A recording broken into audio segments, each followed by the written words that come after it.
UPSC prelims examination में जो economy आती है ना, वो टफ नहीं होती, वो ट्रिकी होती है।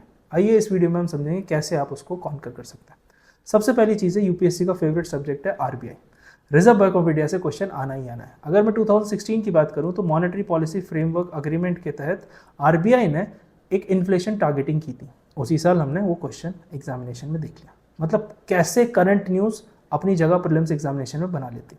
तो उससे रिलेटेड आरबीआई से रिलेटेड चीज़ें जैसे रेपो रेट हो गया, मॉनेटरी पॉलिसी ट्रांसमिशन हो गया, आरबीआई की रिपोर्ट्स हो गई जैसे कि फाइनेंशियल स्टेबिलिटी रिपोर्ट, ये सब आपको ध्यान से देखना है। दूसरा चीज़ है बजट और इकोनॉमिक सर्वे। 2021 में जीरो बेस्ड नेचुरल फार्मिंग पे क्वेश्चन था, direct from survey, direct from budget. तो जब भी आप बजट और सर्वे देखें तो उसमें स्कीम देख लें, उसका एलोकेशन देख लें, उसका यूनिक फीचर देख लें और एक पेजर उसका बना लें जिससे कि आप उसको कॉन्कर कर सकें।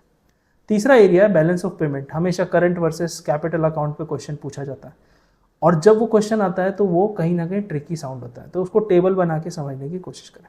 जैसे कि 2021 में भी अगेन बैलेंस ऑफ पेमेंट पे क्वेश्चन था। फॉरेन एक्सचेंज रिजर्व जब हमारे 600 बिलियन प्लस पहुंचे थे तो कहीं ना कहीं उससे भी क्वेश्चन था।